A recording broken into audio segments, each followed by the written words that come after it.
Some dreams are born in silence. Not loud, not dazzling, just flickering like an oil lamp in the windy mountain night.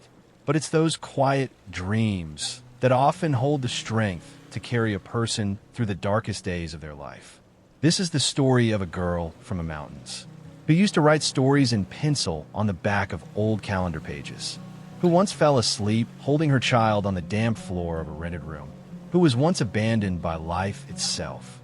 But instead of giving up, she chose to rise by returning to the one thing that made her heart tremble: writing. Not everyone is born to do extraordinary things, but anyone can create something miraculous if they dare to begin from the darkest place in their life. This is the story of Linh, a teacher, a single mother, and a writer who never gave up on her dream. Linh was born in a small valley, where the morning mist settled gently at dawn, and the first sound to wake her each day was the song of forest birds. Life in that poor mountain village held no luxury, just a tin-roofed house worn by time, simple meals of wild greens, and the flicker of an oil lamp when night fell. But in that very simplicity, a small dream quietly began to take shape. From the age of 6, Linh loved to write. She didn't have fancy notebooks or nice pens, only old calendar pages and a stubby, worn-down pencil.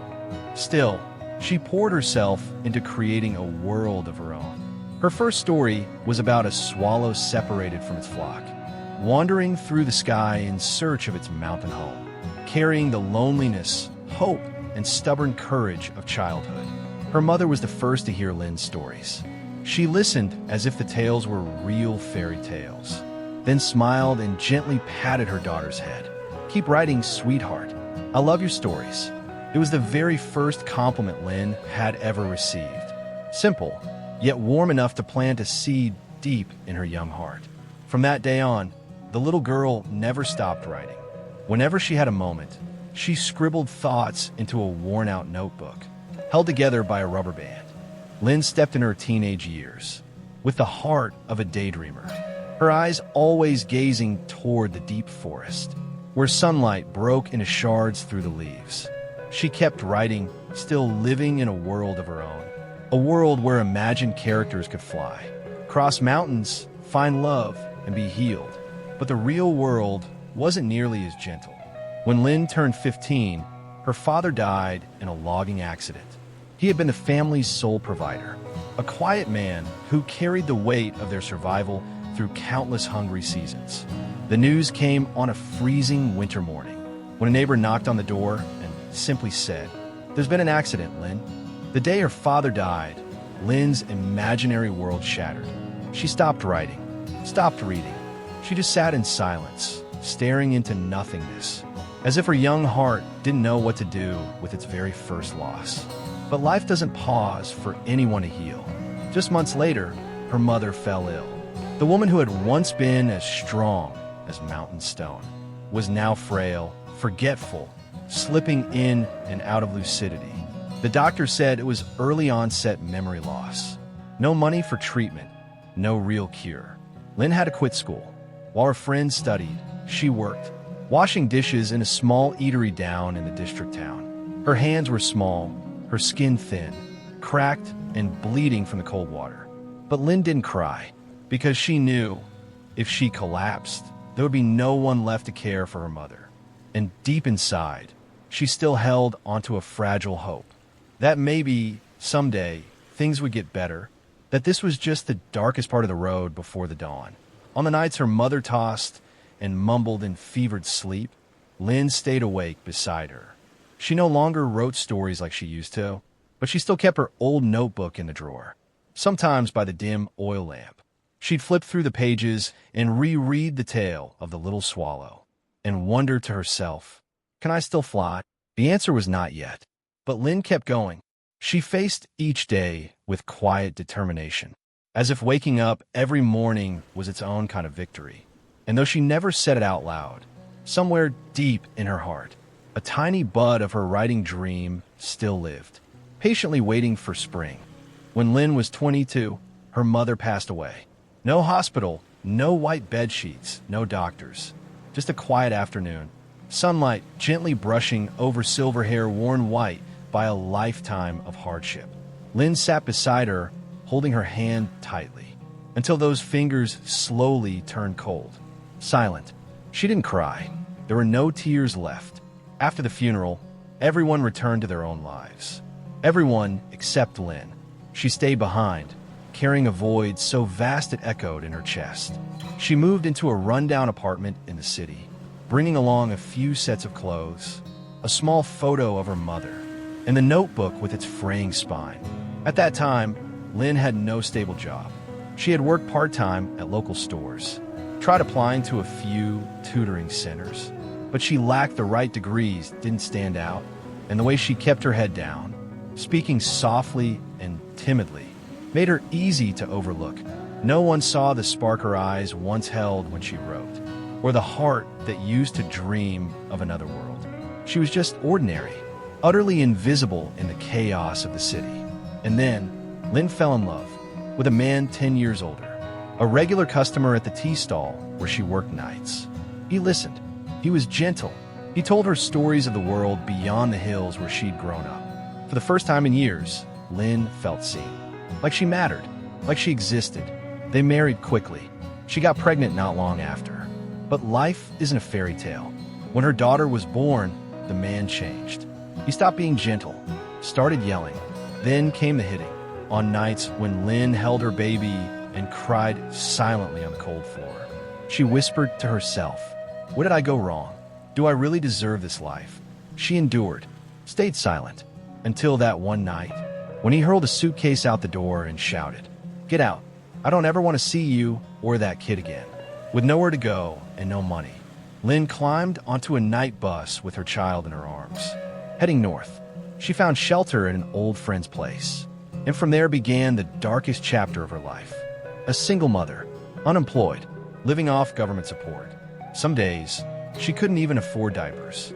Some nights, she ate dry instant noodles just to save warm porridge for her baby. Her tear-stained journal carried quiet confessions. "You are the only reason I'm still alive." Lynn, the girl who once wrote stories of soaring dreams, had fallen to the deepest pit where no light could reach. She no longer believed in anything. No one was waiting for her to write. No one wanted to hear her stories. And in her most hopeless moment, Lynn truly believed ending it all might be the only way out. In the darkest days of her life, when Lynn saw no way out, it was one small thing that pulled her back to earth. Her daughter's eyes. The little girl was only 3, but in those wide, innocent eyes was a quiet kind of trust that words couldn't describe. Every morning, she still babbled, "Mama," still ran to hug Lynn's legs, still beamed with pure joy whenever her mother picked her up. Lynn once believed she didn't deserve to live. But when she looked into her daughter's eyes, she realized she wasn't just living for herself anymore. One night, after rocking her child to sleep, Lynn opened a small box she hadn't touched in years. Inside were torn notebook pages, faded scraps, and the very first manuscript she wrote at 16. A story about a girl who could hear the voice of the wind. She read each line slowly. The ink was smudged, the pages yellowed with time. But Lynn's heart, it felt like it was waking up. She remembered how it felt to write. The freedom, the aliveness, the dream, not some wild fantasy, but the thing that had once kept her soul from breaking during storms. And so that night, she sat at her desk, turned on the light, pulled out a fresh blank page, and began to write again. Not for anyone to read, not for a magazine, not for money, just to keep herself from falling apart. Every night, after her daughter fell asleep, Lynn wrote. This new story was about a single mother living in a forgotten world, raising her child on faith and old memories. Each chapter was a piece of herself, worn, hurting, but still quietly moving forward. She had no computer, so she wrote everything by hand. No money for cafes, so she wrote in the park while her child played. On rainy days, she'd cover her daughter with an old coat, while her own hands held tight to her slowly growing manuscript. Life was still hard, but each sentence was a flicker of light. Each page, a small step forward on the road back to herself. Lynn didn't know if anyone would ever read her story. But for the first time in years, she believed in one thing, that maybe, just maybe, her words could reach someone out there, just as the stories she once wrote had saved her younger self. And for the first time in a storm-filled life, Lynn smiled, not because everything was okay, but because she was finally moving forward, without falling. One late afternoon in early winter, Lynn gathered all the courage she had and sent her manuscript to a small publishing house. No expectations, no illusions. She just wanted to try, even if only once. The first week passed in silence, then the second, then the third. Lynn assumed, like always, her manuscript had simply faded into oblivion, until one morning, as she was pushing her daughter's stroller through the market, her phone rang. "We've read your manuscript," the voice said, "and we'd like to publish it." She froze in the middle of the crowded street, her hands trembling, tears spilled down her face. Not because her name would be printed on a book cover, but because for the first time, someone believed in her, believed in the story she told, believed that her pain meant something. Her debut novel, The Silent Mother, was published quietly. No loud marketing, no press tours, but readers passed a hand to hand, and heartfelt reviews spread like whispers. Just like Lynn's life, quiet but resilient. No one expected it, but within 3 months, the book became a bestseller. Single mothers wrote letters thanking Lynn. Young people found healing in her words, and critics called her a writer who writes with a heart shattered but never defeated. She was invited for interviews, appeared on television. Someone asked her, "How did you manage to write such a powerful story?" She simply smiled and turned toward her daughter waiting backstage. "I wrote to survive, and my daughter, she was the only reason I didn't give up." From a single mother surviving on welfare, Lynn became a symbol of hope. She kept writing, not to be famous, but to tell the stories of those the world had forgotten. Souls who had once touched rock bottom, but chose to rise. She bought a small house with a window that opened to a garden. Each morning, she brewed tea, watched her daughter laugh, and continued writing the story of her life. Lynn never forgot the cold days, when all she had was a thin coat and a single page to hold on to. It was those days that taught her, light doesn't come from outside. It shines from within a heart that refuses to give in. If you asked Lynn what the most important moment in her life was, she wouldn't say it was the day her book got published, nor would it be her first appearance on television. She'd tell you about a rainy night, when she no longer believed she deserved to live, and a pair of innocent eyes pulled her back. Life promises nothing to anyone. It doesn't hand out hope fairly, and it never warns you before it lets you fall. Lynn was once a girl full of dreams, then crushed by reality. She stood at the edge of despair, feeling like there was nothing left to hold on to. But in the deepest part of her pain, she learned how to rise. The true miracle isn't that you've never fallen. It's that you've collapsed, wanted to disappear, and still chose to get back up. Not loudly, not heroically, just without giving up. Lynn's story isn't the story of a celebrity. It's the story of millions. People quietly fighting every day for their children, for themselves, for some reason that won't let them let go. You don't need to write a novel to change the world. Sometimes just surviving, just continuing to love, to hope, to breathe, that alone makes you a miracle. If today you feel like you're nothing, like every door is shut, and your heart is shattered, remember this. The strongest people are often the ones who've been broken the deepest. Lynn didn't have a perfect childhood. She lost her mother before she was grown, was betrayed by the man she once trusted, lived in poverty and loneliness, and felt like the world had forgotten her. But she made it through, with a tiny hand clinging to hers, and a fragile faith in the power of words. Maybe you can't see the light right now, but please, don't confuse a bad chapter with the end of your story, because you're still writing, you're still here, and if you don't stop, the good will come, in its own time, in its own way. This isn't just Lynn's story. It could be yours, and you're not alone on this journey. Lynn's story, though it may seem like it belongs to one person, actually reflects the pain and strength of millions who are quietly fighting their own battles every single day. It's the single mother working 3 shifts while holding her baby, yet still managing a tired smile. It's the young man silently battling depression, because no one believes that someone so young can be that exhausted. It's the office girl who once dreamed of being an artist, but has put that dream on hold to take care of her family in hard times. We've all been Lynn, or we are Lynn now. We've all had moments where life felt too heavy. Moments we thought we weren't good enough, strong enough, important enough to keep going. And moments where just a single hug, a single look of understanding, was enough to help us take one more step. Lynn is not a hero. She doesn't have magic.